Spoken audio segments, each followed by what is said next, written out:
Today I will teach you your mathematics chapter 4 exercise 4.4 from question 3rd.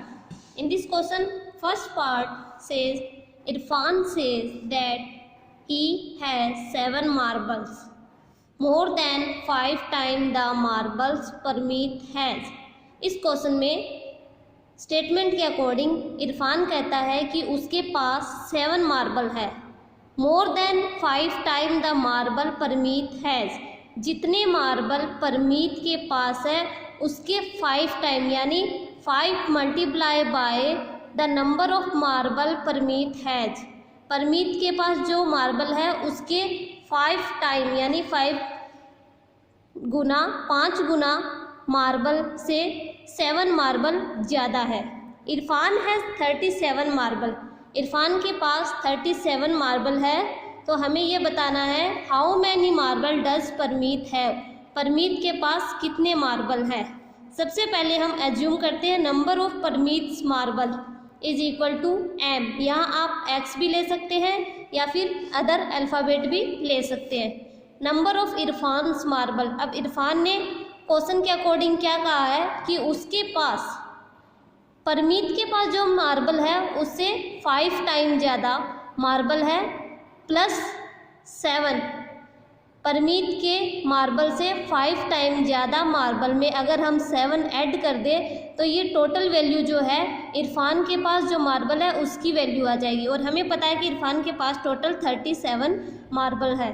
तो according to question हम सबसे पहले क्या बनाएंगे, इसकी इक्वेशन बनाएंगे।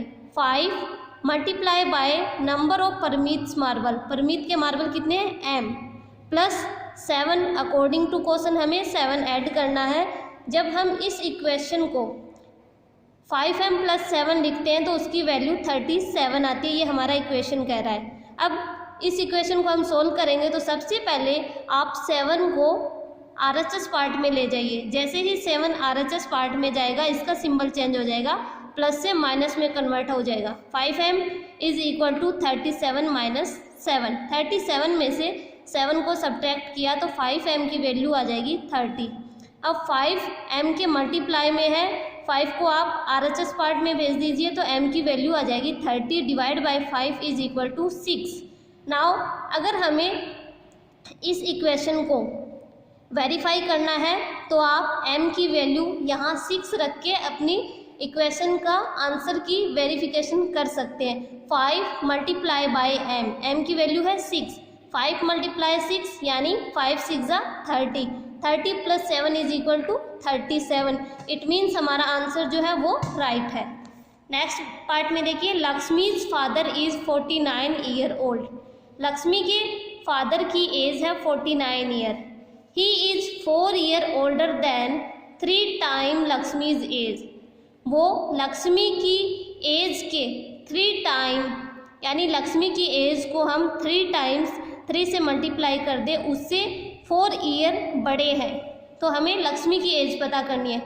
माना लक्ष्मी की एज क्या है y, उसके फादर की एज 3 मल्टीप्लाई बाय लक्ष्मी की एज के 3 टाइम से 4 ईयर ज़्यादा है, यानी 3y में प्लस 4 ऐड करें तो हमारी वैल्यू आती है 49। इक्वेशन को आप सोल्व कर लीजिए। 4 को आप RHS पार्ट में भेज दीजिए। 3y is equal to 49 minus 4, 3y किसके इक्वल आ जाएगा 45 के। अब आप 3 को जो है दोबारा RHS में भेजोगे, y is equal to 45 divide by 3 is equal 15, तो लक्ष्मी की एज क्या आ जाएगी 15।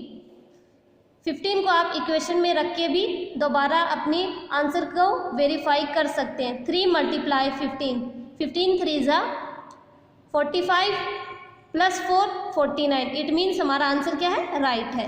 नेक्स्ट क्वेश्चन में देखिए आप, people of Sundargram planted tree in the village garden, Sundargram गांव के लोगों ने गांव के गार्डन में विलेज गार्डन में कुछ ट्रीज लगाए। सम वर फ्रूट ट्रीज, उनमें से कुछ फ्रूट वाले पेड़ थे। Some number of non fruit tree were 2 more than 3 times the number of fruit tree, जो नॉन फ्रूट ट्रीज यानी बिना फलों वाले पेड़ थे, उनका जो नंबर है वो फ्रूट ट्रीज के नंबर के 3 टाइम यानी 3 गुना से 2 मोर 2 नंबर ज़्यादा है। What was the number of fruit tree planted, कितने फ्रूट ट्रीज को प्लांट किया गया, उगाया गया। If the number of fruit tree are planted was 77, जो नॉन फ्रूट ट्रीज है। If the number of non fruit trees, यहाँ जो आपको नॉन फ्रूट ट्रीज लिखना है, नॉन फ्रूट ट्रीज का नंबर है 77। तो सबसे पहले हम इक्वेशन लिखेंगे। फर्स्ट है number of fruit trees is equal to f. Non fruit trees कितना है 77।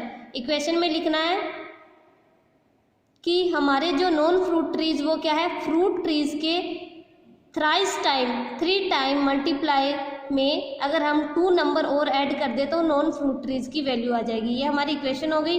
अब आप इक्वेशन को सोल्व कीजिए। सबसे पहले 2 को RHS पार्ट में भेज दीजिए। तो 3f is equal to 77 minus 2 is equal 75। f is equal to 75 divide by 3, f की वैल्यू आ जाएगी 25। तो जो नॉन फ्रूट ट्रीज है उसकी वैल्यू आ जाएगी, फ्रूट ट्रीज जो है उनकी वैल्यू आ जाएगी 25 और नॉन फ्रूट ट्रीज जो है वो कितने हैं हमारे 77। नेक्स्ट क्वेश्चन है, आपको एक रीडल दी गई है, उसको सोल्व करना है। आई एम ए नंबर, मैं एक नंबर हूँ। टेल माई आइडेंटिटी, मेरी पहचान बताइए। Take me 7 time over and add a 50, यानी इस नंबर को 7 से मल्टीप्लाई करना है और उसमें कितना ऐड करोगे आप 50। 7 टाइम किसी नंबर के अंदर आपको 50 ऐड करना है। उसके बाद to reach a triple century, आपको ट्रिपल सेंचुरी तक पहुंचने के लिए यू स्टिल नीड 40 नंबर की और ज़रूरत है। इट मीन्स सबसे पहले हम एज्यूम करेंगे जो नंबर है वो हमने माना है number is equal to x, ये हमने एज्यूम किया है। आप x की जगह और कोई अल्फ़ाबेट भी ले सकते हैं। फिर है take me 7 time over and add 50, x को 7 से मल्टीप्लाई करना है, it means 7x plus 50 add करना है, हमने ऐड कर दिया। To reach a triple century तक पहुंचने के लिए यू स्टिल नीड 40, आपको 40 नंबर की ज़रूरत है। यानी इस इक्वेशन में अगर हम 40 ऐड करते तो हमारा आंसर आएगा 300, ट्रिपल सेंचुरी। तो फर्स्टली हमारी इक्वेशन बन चुकी है। एक नंबर को 7 टाइम लिखना है, यानी 7 से मल्टीप्लाई कर दिया, उसमें 50 ऐड कर दिया। अब हमें 300 तक पहुंचना है तो हमें क्या करना पड़ेगा, इसको 40 ऐड करना पड़ेगा। इस इक्वेशन में 40 ऐड करना पड़ेगा, तो इस पूरे इक्वेशन की वैल्यू 300 आएगी। अब इक्वेशन को सोल्व कर लीजिए। 50 plus 40 is equal 90, 7x plus 90 is equal to 300। 7x is equal 90 को आप RHS में भेज दीजिए, साइन चेंज हो जाएगा, माइनस में कन्वर्ट हो जाएगा। 7x की वैल्यू 210 आ जाएगी। x की वैल्यू निकालेंगे तो 7 को 210 के डिवाइड में लेंगे और इसको सोल्व करेंगे। 7 3 ज़ा 21, 0 का 0, x की वैल्यू आ जाएगी 30। So students, you have to write both questions in your fair notebook.